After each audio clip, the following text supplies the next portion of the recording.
Bonjour, durant cette vidéo, nous allons essayer de corriger une partie de CNC 2019 MP Math 2 porte sur la réduction des endomorphismes. Essayez de faire une pause pour la vidéo pour que tu puisses travailler tout seul ces questions-là avant de voir la correction. Commençons par la première question. On se donne une matrice A définie comme suivant, de taille 3. La première question demande de déterminer le polynôme caractéristique de A, puis déduire la seule valeur propre de A. Alors, calculons le polynôme caractéristique de A, qui est égal au déterminant de x et 3 moins A. On a besoin alors de calculer ce déterminant. Je vais utiliser la règle de Sarus. Donc, j'aurai besoin de couper ces deux premières colonnes ici.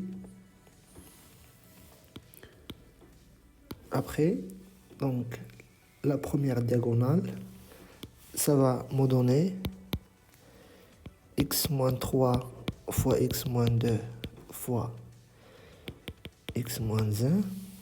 Je passe à la deuxième diagonale. Moins 1 fois moins 1 fois moins 2, ça fait moins 2. La troisième diagonale, ça va donner plus 0. Après, je passe à l'autre sens. Moins 2 fois x moins 1 fois 1. Donc moins 2, x moins 1. Et avec un moins ici, ça fait plus 2, x moins 1, moins 0, moins x moins 2.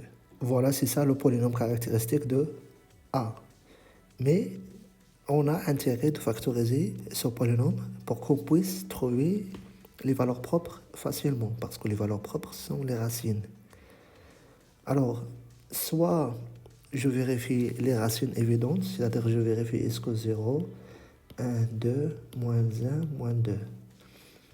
Est-ce que si je remplace par l'un de ces 5 nombres ici, je vais avoir 0.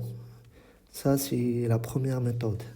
Sinon, je pourrais remarquer que ici, j'ai x moins 2 comme facteur commun, et ça plus ça fait 2 fois x moins 2.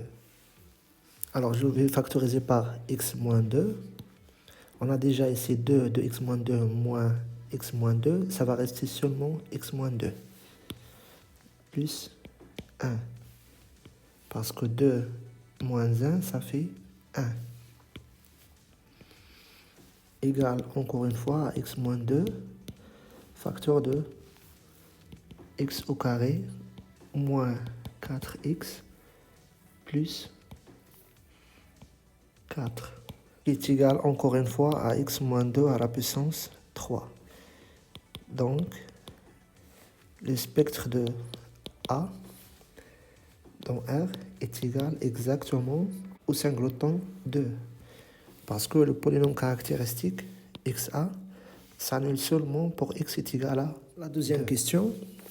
Déterminer le cœur de V moins lambda, l'identité de R3. Où V, c'est l'endomorphisme canoniquement associé à la matrice A, qui est le seul espace propre associé à son unique valeur propre lambda, c'est-à-dire qui est associé à la valeur propre de soit x, y, z appartiennent à R3.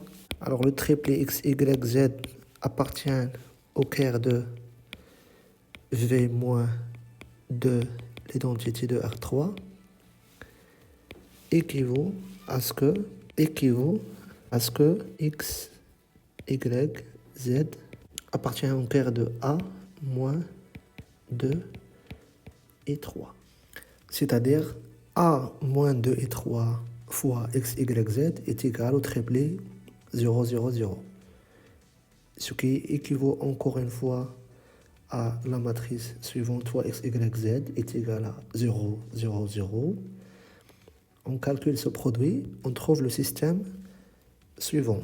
Ici, on a 2x égale à 0, donc x égale à 0. Et si on remplace ici par 0, 0, on trouve que y est égal à z.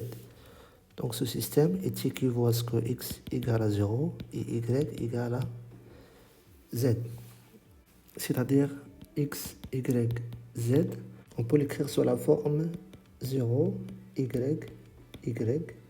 où y appartient à R, c'est-à-dire y0, 1, 1.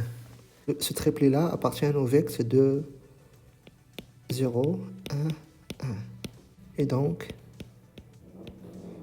le quart de V moins 2, l'identité de R3, est égal au vecteur de 0, 1, 1. Nous avions arrivé finalement à la troisième question qui demande est-ce que la matrice A est diagonalisable dans M3R et est-ce qu'elle est trigonalisable aussi dans M3R. On a trouvé que le polynôme caractéristique de A c'est x moins 2 à la puissance 3. Alors 2 est d'ordre de multiplicité 3. Donc M2 est égal à 3. D'autre part, on a la dimension des sous-espaces propres associés à la valeur propre 2 de l'endomorphisme V qui est associé à A est égal à 1 parce qu'on a trouvé qu'elle est engendrée par un seul vecteur. Il est libre. Et cette dimension est différente de la seule valeur propre qui est d'ordre de multiplicité 3. Et donc, A n'est pas diagonalisable dans M3. Contre A est trigonalisable dans MR3. Pourquoi? Car le polynôme caractéristique est scindé dans R. A est trigonalisable dans, j'ai oublié de rajouter dans M3 de R. Voici la quatrième question où ils ont introduit un nouveau endomorphisme qui est égal à V moins 2 l'identité de R3. Et E, c'est le vecteur suivant, 1, 0, 0. Alors, la première partie de cette question montre que l'endomorphisme U est nilpotent. Nous pourrons bien remarquer que U est égal à V moins 2 l'identité de R3. Et on sait que le polynôme caractéristique de A, c'est exactement le polynôme caractéristique de V de x qui est égal à x moins 2 à la puissance 3, qui est un polynôme annulateur de V, d'après le théorème de Cayley-Hamilton. Alors, xv de V est égal à 0, qui est égal encore une fois à V moins 2 l'identité de R3 à la puissance 3, qui est égal à U à la puissance 3. Et puisqu'il existe un maintien non nul tel que U à la puissance P est égal à 0, on déduit que l'endomorphisme U est nilpotent. La deuxième partie de la question 4, déterminer le noyau de U au carré, puis vérifier que E1 n'appartient pas au quart de U au carré. Donc ici, on cherche les triplets X, Y, Z appartiennent à R3, tels que X, Y, Z appartiennent au noyau de U au carré, c'est-à-dire le triplet X, Y, Z appartient au quart de U au carré, qui est égal au quart de V moins 2 l'identité de R3, équivaut à ce que V moins 2 l'identité de R3 au carré de X, Y, Z égale au triplet 0, 0. Donc, ce qui équivaut la matrice de cet endomorphisme-là, c'est exactement A moins 2 et 3 au carré fois X, Y, Z égale 0, 0. Rappelez-vous bien, si tu cherches la matrice de U au carré, par exemple, dans une base, c'est la matrice de U, le tout au carré. On calcule la matrice A moins 2 et 3 au carré. On trouve que c'est égal à 0, 0, 0, 2 moins 2, 2 moins 2. Donc, ce qui équivaut à ce que 2x plus 2y moins 2z est égal à 0. Donc, x plus y moins z est égal à 0. On simplifie par 2. Alors, équivaut encore une fois à ce que est égal moins y plus z équivaut que le triplet x, y, z est égal moins y plus z, y, z. Ce qui équivaut encore une fois à ce que le triplet x, y, z est une combinaison linéaire de moins 1, 1, 0 et 1, 0, 1. Équivaut x, y, z appartient au vecteur moins 1, 1, 0, 0, 1. Donc finalement, on a trouvé que le quart de u au carré, c'est le sous-espace engendré par les deux vecteurs suivants, moins 1, 1, 0 et 1, 0, 1. Dernier point, on doit vérifier est-ce que 1 qui est égal à 1, 0, 0 n'appartient pas à le quart de u au carré. Ben, on a trouvé qu'un élément x, y, z appartient à quart de u au carré équivaut à ce que x plus y moins z est égal à 0. Or, si on remplace ici 1, c'est plus 0 moins 0 est égal à 1 qui est différent de 0. Donc ce triplet-là ne vérifie pas cette équation. Pour cela, l'élément E1 n'appartient pas à le quart de u au carré. On passe maintenant à la troisième partie de la question 4, où elle demande de montrer que cette famille-là est une base de R3. Puis écrire la matrice de V dans la base bêta. Finalement, il faut exprimer A en fonction de T. Alors, puisqu'on a le cardinal de bêta est égal à 3, qui est égal à la dimension de R3, alors il suffit de montrer que la famille bêta est libre dans R3. Et pour démontrer qu'elle est libre, on va prendre 3 constantes alpha, bêta, gamma appartiennent à R, telles que alpha U1 au carré plus bêta U de E1 plus gamma E1 égale à 0. Et on va essayer de démontrer que alpha est égal à bêta est égal à gamma est égal à 0. On va appeler cette égalité-là l'égalité étoile. Premièrement, on compose donc étoile par U au carré. On obtient alpha U à la puissance 4 de E1 plus bêta U à la puissance 3 de E1 plus gamma U au carré de E1 égale à 0. Parce que U est une application linéaire. Donc, est égal, encore une fois, on sait bien que U est nilpotent avec U à la puissance 3 est égal à 0. Donc ça est égal à 0. Ainsi, U à la puissance 4 est égal à 0. Donc il va rester que alpha, gamma, U au carré égale. Donc ce qui équivaut encore une fois à ce que gamma égale à 0. Car U au carré de E1 différent de 0. Pourquoi? Parce que E1 n'appartient pas au quart de U au carré.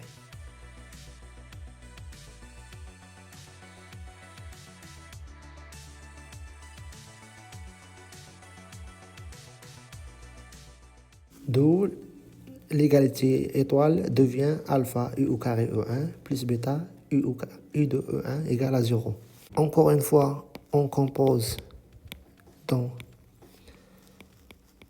étoile, l'égalité étoile, cette égalité-là, par U.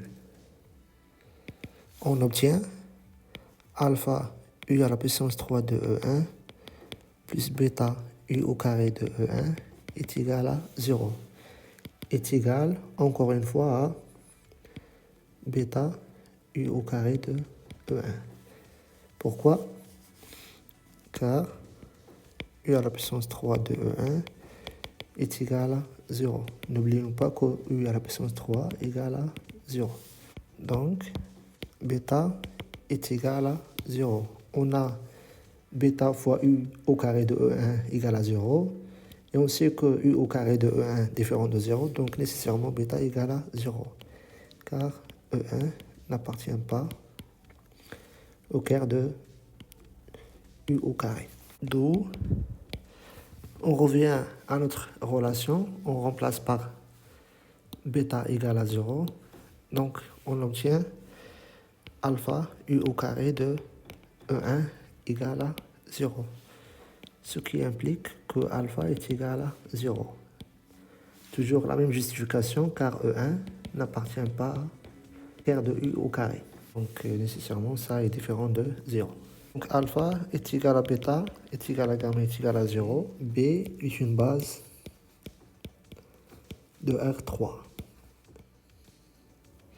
Il reste à écrire la matrice de T de V dans la base bêta. La matrice T, c'est exactement la matrice de l'endomorphisme V dans la base bêta, c'est-à-dire la matrice suivante. On doit trouver les coordonnées de U au carré de E1 et de E1 et E1 dans la base U au carré de E1, U de E1 et E1. Et pour ce faire, on sait déjà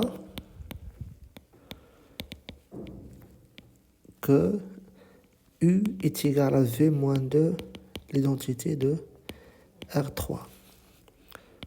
Alors, V est égal à U plus l'identité, plus 2 fois l'identité de R3. Donc, premièrement, on calcule l'image de U au carré de E1 par l'endomorphisme V. Donc, ça fait U à la puissance 3 de E1 plus 2 U au carré de E1 est égal à 2 U au carré de E1. Parce que U à la puissance 3 est égal à 0. Donc les coordonnées de ce vecteur-là, dans la base U au carré de E1, E1 sont 2, 0, 0. On passe pour calculer les coordonnées de U de E1 est égal à U au carré de E1 plus 2 U de E1. Alors, les coordonnées sont le coefficient de au carré, c'est 1, et le coefficient de U de E1, c'est 2. Alors, ici, on met 1, 2, 0. Finalement, on passe pour calculer les coordonnées de E1 est égal à U de E1 plus 2, E1. 0, il n'y a pas de U au carré, ici 1 et ici 2. Voilà, c'est ça la matrice de V dans la base bêta. Et dernièrement, on doit trouver, exprimer A en fonction de T. A est égal à P fois T fois P moins 1. Où P est la matrice de passage de la base canonique de R3 à la base bêta. Parce que T et A représentent l'endomorphisme V, mais dans des différentes bases. Donc, P, c'est la matrice de passage de la base canonique vers la base bêta, c'est-à-dire la matrice suivante. On doit calculer les coordonnées de U au carré de E1 et U de E1. E1 dans la base canonique de R3. D'abord, on a E1 est égal à 1, 0, 0. Donc voilà les coordonnées de E1 dont la base canonique est égale à 1, 0, 0. Après, on doit calculer U de E1 qui est égal à V moins V de E1 moins 2 E1. Donc, pour trouver les coordonnées, on doit utiliser les matrices. Donc, c'est V moins 2, l'identité de R3 de E1. Alors, A moins 2 et 3, point 1, 0, 0, qui est égal exactement à. Et ce produit nous donne 1, 1, 2. Donc, les coordonnées de U de E1 sont 1, 1 et 2. De la même façon, on calcule U au carré de E1 en utilisant la matrice A, moins 2 et 3. C'est ça la matrice de U au carré. Donc, fois 1, 0, 0. On trouve que C est égal à 0, 2, 2. Parce qu'on a déjà calculé la matrice A moins 2 et 3 au carré. Donc 0, 2, 2. Voilà, finalement, on a trouvé la matrice de passage telle que A est égal à P fois T fois P moins. Question 4. Calculer l'exponentielle de A, sachant que l'exponentielle, c'est la somme de K égale à 0 jusqu'à l'infini de 1 sur K factoriel A à la puissance K. Pour calculer cette somme, d'abord, on a A est égal à P fois T fois P moins 1. Et vous pouvez montrer par référence. On montre par référence facilement que A à la puissance K est égal à P fois T à la puissance K fois P moins 1. Quel que soit K appartienne à N. D'où l'exponentielle de la matrice A est égale à P fois l'exponentielle de la matrice T fois P moins 1. Donc il suffit de calculer l'exponentielle de T. Pour ce faire, on doit calculer T à la puissance K égale 2, 2, 2. Donc cette matrice-là, on peut l'écrire comme 2 fois I plus une autre matrice qui est nilpotente. Donc est égale à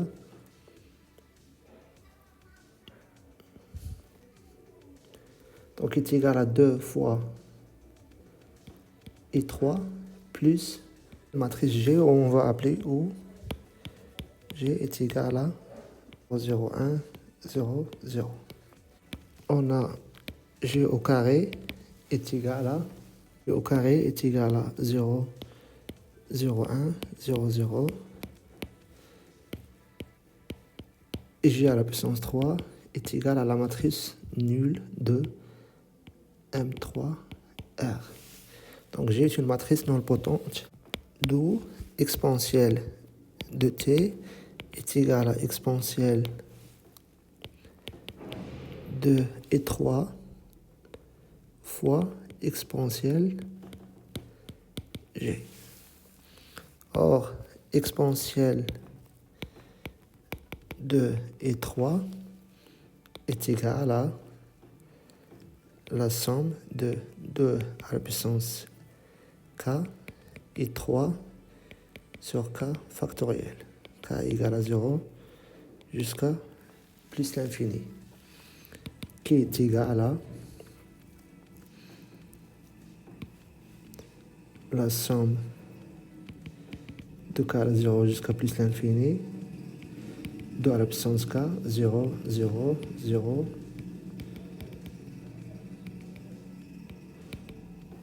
sur K factoriel ici, sur K factoriel, 0, 0, la somme de K égale à 0, jusqu'à plus l'infini, 2 à la puissance 4 sur 2 sur K factoriel. Égale à exponentielle au carré, 0, 0. Alors ça donne exponentielle au carré et 3. Et pour le calcul de l'exponentielle de g est égal à la somme de k égale à 0 jusqu'à plus l'infini, g à la puissance k sur k factoriel. Ce qui donne, encore une fois, 0 factoriel fois g à la puissance 0 plus 1 sur 1 plus 1 sur 2 factoriel. Donc c'est 2 fois g au carré. Donc égal à la matrice suivante. 1, parce que g à la puissance 0 c'est i, donc 1. G, c'est, il n'y a que des 1 ici. Et g au carré, c'est 1 demi ici. Donc l'exponentielle de t est égale à exponentielle de 2 et 3 fois l'exponentielle de g. Car 2 et 3 et g commettent entre eux est égal à e au carré